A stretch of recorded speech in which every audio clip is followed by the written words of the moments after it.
steak, pork steak, pero ang iba ang tawag pa rin, bistek na baboy. Kung ano man ang tawag niyo dyan, ang alam nating lahat, masarap to.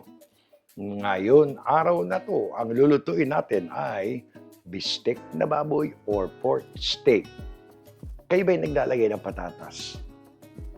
Pwede rin. Ako naglalagay, pwedeng wala rin.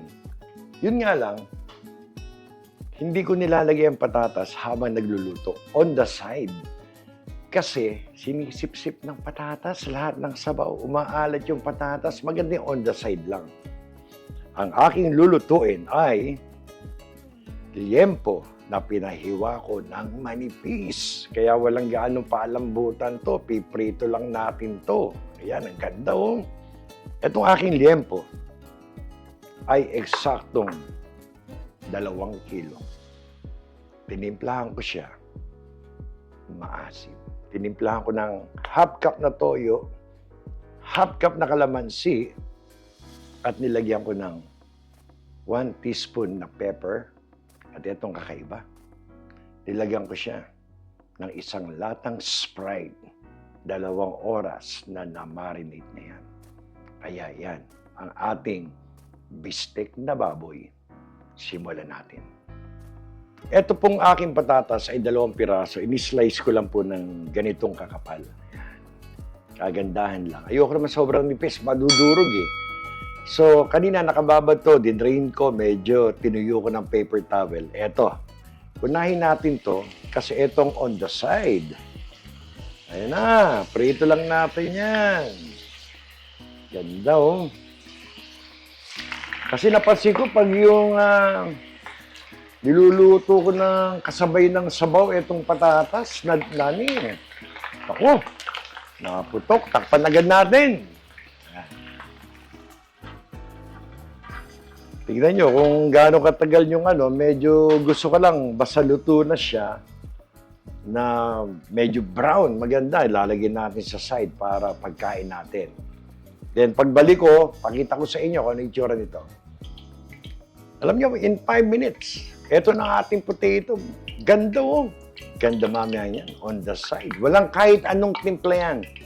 Medyo sisip-sip ng konti yan pag nadilaan ng sarsa natin. Ilagay natin. Alam niyo, 5 minutes ko lang pinrito yan. Baliktaran. Same mantika, ito na madugo. Ipiprito natin yung ating mga liempo dito. Mamaya, magbabawas tayo ng mantika. Ang gusto ko, yung mga masusunog doon sa ilalim ng kaldero, yun ang pampalasa natin. Saka pa natin titipla ng iba yan. So, eto na. Ang madugo, i-ready nyo na muna to. Alam nyo, yung unang pitik nito, unang lagay nyo, madugo yan. Hop, takip. Yan lang yan. Akala mo, ha? Ito na, isa pa. Ganyan ang mga estilo ni Mambong. Mahirap na, ha? Ayan, o. Alam niyo, itong 2 pounds na, mahina dito ang 2 batch. Ayoko namang pagsamahin agad ng Pagbalik ko, pakita ko sa inyo ang development ng ating liempo. Dahil ako makikipag-away pa dito. Labanan to ng mantika sa talsikan. Ito ang aking first batch. Pakita ko sa inyo. Kalmado na siya, kalmado. Ayun ang ating first batch, oh. Oh. Medyo kumalma na. Ayan. So, prito nyo lang. Kung magkakaroon ng mga sunog-sunog doon sa ilalim ng kaldero, gusto natin yun. Ito yung may Sprite, kaya magkakaroon kayo ng gano'n. Yun ang added flavor natin. Yan ang pang-killer na baboy na bistek. Yan ang pampasarap niyan. At ito, tignan nyo yung ginamit kong sibuyas, 2 klase, pula at puti. Itong puti na to, ang tawag dito sa amin sa Bay Area, sweet onion. Kaya pinaghalo ko yan, Kandong, yan. So pagbalik ko, tapos na ako magprito, hindi ko na pakikita sa inyo kung paano kami nag-away nito. Ito na po, ang 2 batch ng ating liempo. Nakita nyo, ang ganda ng sunog. Mawawala mamaya pa yan. Pero matindi. Ang ating kawali, kitang-kita nyo, ang daming sunog. Binawasan ko na yung ating mantika. Nagtira ako siguro mga 3 tablespoon. Ito ngayon yung ating pinagbabaran. Gusto ko yung medyo mainit na yung kawali. Ulit. Ayan, oh. Yan. Pinainit ko na siya. So ngayon, hahaluin nyo muna to para mabawi natin yung mga sunog. Ayan, pinabawi natin sa mga gilid. Ayan. Ganda, oh. Okay, ngayon, gusto natin may konti pang sabaw eh. Dahil ito, medyo tuyot na to eh. So, kailangan konting timpla. Unahan ko na agad ito na ano. Konti lang naman ito eh. 2 kilo. So, unahan ko lang ito ng half teaspoon na pepper. Half teaspoon. Yan, half teaspoon. Lagyan ko ito ng 1 teaspoon na oyster sauce. 1 teaspoon lang. Baka naman tayo umalat. 1 teaspoon. Siyempre, kailangan ma-enhance natin ang flavor. Ito na. Half teaspoon, pwede na.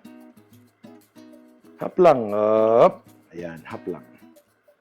Pang pa-enhance lang eh. Kailan ang beef steak nyo? Lasang-lasa yung asim, saka yung toyo. Yan ang magdadala dyan eh, saka yung sibuyas. Ito mga 1 teaspoon din. 1 teaspoon. Ayan. Ayan na. Hahaluin nyo ngayon. Kamusta ba ang ating apoy? Maganda ba? Maganda naman.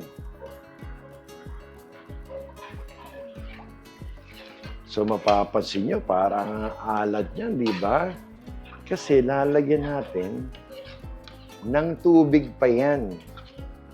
Kasi mag-uunahan sa sarsa sa kasabaw eh. Maganda yung may konti. Ito.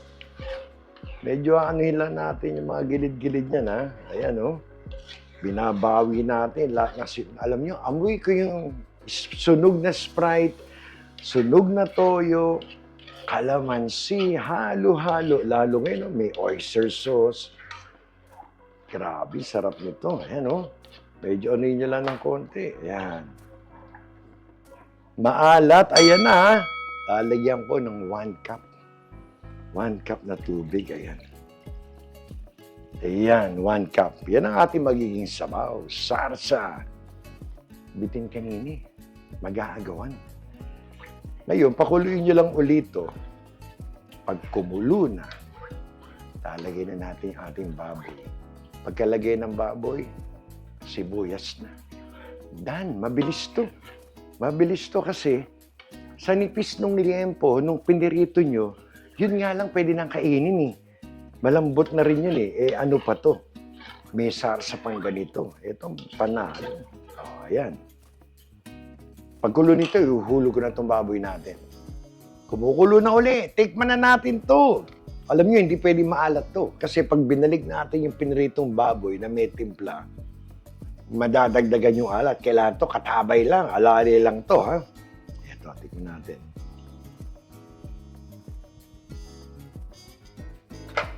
Swak. Yung alat, hindi ganun kaalat. By the time dinagdag natin yung baboy, binalik, swak to. So, ito na. Ganda ng kulo. Babalik nyo lang isa-isa yan. Naku, maghahalo. Matutunaw yung mga nasunog na timplada ng ating baboy. Ganda nito. Tignan nyo, nakakatakam mo. Oh, ayan oh. Panalo to, men. Men, panalo. Alam nyo, itong pinaglagyan ng pritong liempo, sarap lagyan ng kanin, oh.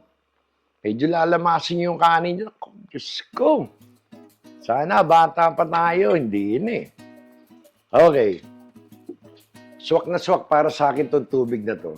Ayaw nyo namang ano, na parang may sabaw yung beef steak nyo. Eto, lalapot na to dito. Paglapot nito ng konti, mga 2 minutes, 3 minutes, lalagyan na natin yung sibuyas. Dan na yan. Alam nyo, wala pang 5 minutes. Mga 3 minutes talaga. Eto na, oh. Naku po. Kumukulo, Diyos ko. Bagong saing, mainit na kanin, patay ito. Alam niyo, hindi ko natitikman. Alam niyo bang may nakalusot tayong ingredient? Nakalusot ngayon. Ang dinurog na baboy. Kasi nang tinikman ko, arenglado na eh. So, susunod na mga lutuin ka, nakaligtas. Alam niyo, dan na to ha. Medyo pinaliguan niyo siguro naman habang ano. Ayan oh. Tignan niyo oh. Oh. Ang ganda ng pagkakalapot. Alam mo, pinapahaba ko ng konti. Ang ikli ng video natin eh. Kasi, mabilis lutuin to.